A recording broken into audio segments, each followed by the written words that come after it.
Assalamualaikum warahmatullahi wabarakatuh.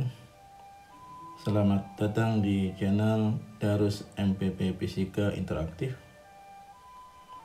Channel ini berisi tentang materi-materi fisika mulai dari kelas 10, kelas 11, dan kelas 12. Pada setiap video juga disediakan alat ukur untuk memahami sejauh mana pemahaman kita tentang materi yang ada di video ini, berupa tes online yang terdapat di kolom deskripsi YouTube ini. Bagi Anda yang berminat silahkan mencoba, dan bagi Anda yang cocok dengan apa yang saya sajikan ini, silahkan subscribe channel ini. Demikian, selamat menyaksikan. Anak-anakku sekalian, hari ini kita akan melanjutkan kembali materi pelajaran kita tentang energi dan usaha. Hari ini kita akan membahas tentang daya atau power. Daya atau power ya, diberi simbol P. Didefinisikan sebagai usaha persatuan waktu. Jadi daya sama dengan usaha persatuan waktu. Berarti P, power, sama dengan work, usaha, dibagi dengan T, waktu. Jika kita buat segitiganya seperti ini ya. Nanti kalau kita mau mencari W, tinggal ditutup W-nya, P dikali dengan T. Kalau mau mencari P, W dibagi dengan T. Nah, kemudian karena W itu usaha juga merupakan sama dengan perubahan energi potensial dan energi kinetik seperti yang telah kita bahas lalu, maka P juga bisa dirumuskan P sama dengan delta EP dibagi dengan T, atau P sama dengan delta EK dibagi dengan T. Nah, kemudian ada yang namanya efisiensi, simbolnya N yang kaki depannya panjang. Seperti ini jadi. Nah, ini efisiensi. Efisiensi itu dirumuskan P out, P yang dihasilkan dibagi dengan P input. P yang mensuplai. P input dikalikan dengan 100%, artinya dinyatakan efisiensi dinyatakan dalam prosentase. Ya, kita lihat N itu efisiensi daya, P out daya keluaran, daya yang dihasilkan, P input daya masukan atau yang satuannya watt. Nah, berikutnya sekalian kita lihat contohnya. Contoh soal nomor 1. Dengan menggunakan tangga, seseorang membawa beban 20 kg setinggi 3 meter dalam waktu 25 sekon. Maka daya rata-rata yang diperlukan orang itu adalah.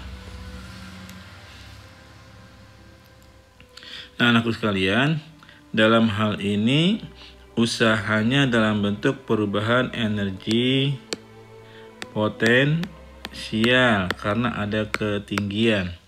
Berarti dari bawah EP-nya 0 naik setinggi 3 meter. Berarti di sini M G delta H ya. Berarti M-nya adalah 20, G-nya 10, delta H itu berarti 3 dikurang 0 karena di bawahnya dari tanah, dari lantai, jadi 0. H1-nya. H2-nya 3. Maka di sini adalah 200 kali 3 sama dengan 600 Joule. Maka power atau daya sama dengan delta EP dibagi dengan T. Berarti 600 dibagi dengan T-nya 25 sekon. Berarti sama dengan 600 dibagi 5 dapat 120, 2 bagi 5 dapat 5. Berarti dapat 24 watt. 24 watt, isinya yang B. Nah, berikutnya kita lihat contoh nomor 2. Air terjun setinggi 30 meter digunakan untuk pembangkit listrik tenaga air. Setiap detik air mengalir 15 meter kubik. Jika efisiensi generator 50% dan gravitasi G 10 meter per sekon kuadrat, maka daya rata-rata yang dihasilkan dalam kilowatt adalah, anakku sekalian, kita lihat H 30 meter, kemudian volumenya 15 meter kubik, dan tiap waktunya 1 detik 1 sekon. Efisiensi 50% itu setengah ya, 50% setengah, efisiensinya setengah. Yang ditanya daya yang dihasilkan P out-nya. Ya. Oke, kita pakai bantuan whiteboard-nya. Ya. Efisiensi itu adalah N P out dibagi dengan P in sama dengan setengah, atau sama dengan 50% atau setengah. Kita cari P inputnya dulu. P inputnya merupakan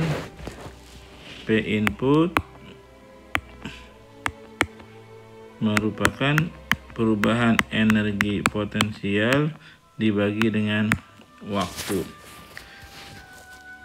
Karena ada ketinggian, berarti massa kali gravitasi kali H dibagi dengan waktu.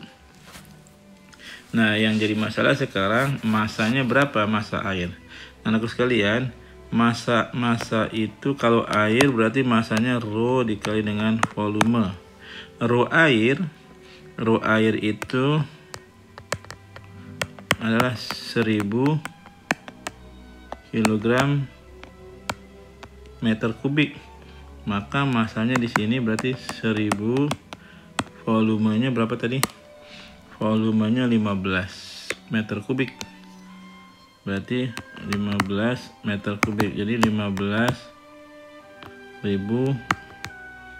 kilogram. Ya, sudah ketemu masanya, maka tinggal dimasukkan. Berarti P input sama dengan masanya 15.000, G-nya 10, H-nya tadi 30 meter. Jadi sama dengan 15 kali 3 45, nolnya 1 2 3 4 5, nolnya 5. Ini watt. Kita jadikan kilo, dicoret nolnya 3, jadi 4500 kilowatt. Ini P inputnya. Sekarang P outputnya yang kita cari. Berarti P output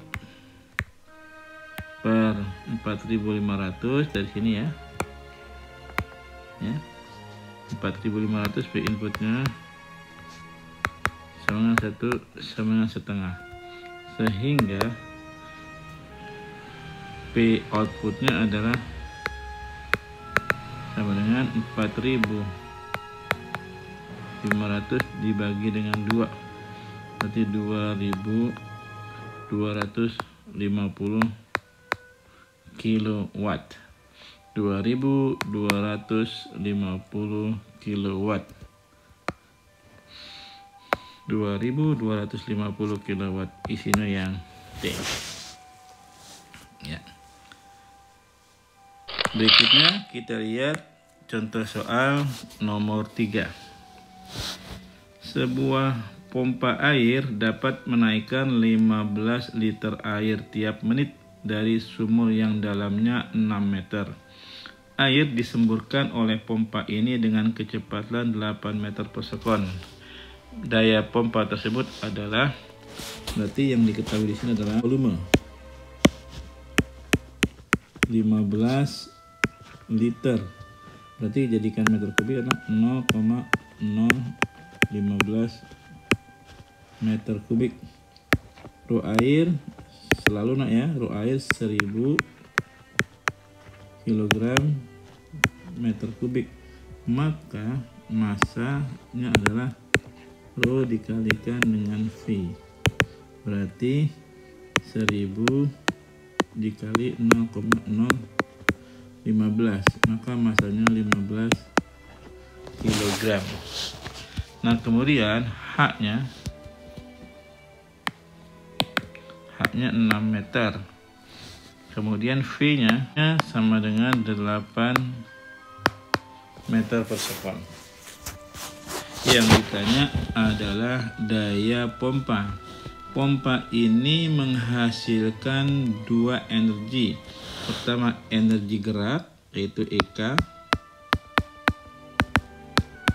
setengah MV kuadrat, berarti setengah M-nya 15 kilo, V-nya 8 kuadrat. Jadi setengah kali 15 kali 64 dibagi 32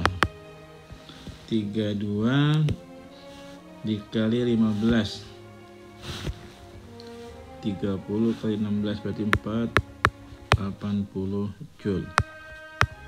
Kemudian pompa juga menghasilkan energi potensial karena air dibawa ke atas dengan ketinggian 6 meter, berarti energi potensialnya adalah MGH. M-nya 15, G-nya 10, H-nya 6, sama dengan 900 joule. Sehingga usaha total dari mesin adalah IK ditambah EP, berarti 480 ditambah 900 sama dengan 13.380 joule. Maka powernya adalah usaha total dibagi dengan waktu. Usaha totalnya 1380, waktunya adalah tiap menit 1 menit 60 detik. Kita mau dicoret 138 dibagi 6 dapat 2, 12, 18 dapat 23 watt. 23 watt. Jadi isinya 23 watt. Yang B. Nah, berikutnya anak sekalian, untuk soal nomor 4 sama dengan soal nomor 2, tinggal kamu lihat contoh nomor 2 dan kerjakan soal nomor 4, contoh soal nomor 4. Oke. Biar dihapus dulu ininya. Oke, ya. Silakan kamu pause videonya, kamu lihat soal nomor 4 dan pelajari lagi contoh soal nomor 2 karena sama, soal nomor 4 dengan soal nomor 2 sama. Mencari P out-nya. Nah, sekalian, demikian contoh dari power, daya. Berikutnya silakan mari berlatih soal ya. Soal nomor 1 dan nomor 2 silakan di pause dan kalian kerjakan. Kemudian nomor 3, 4 dan 5 silakan di pause kembali dan dikerjakan. Jika kamu sudah selesai mengerjakan kelima soal dari Mari Berlatih Soal, maka silakan kerjakan tes online-nya. Demikian, semoga mudah dipahami. Assalamualaikum warahmatullahi wabarakatuh.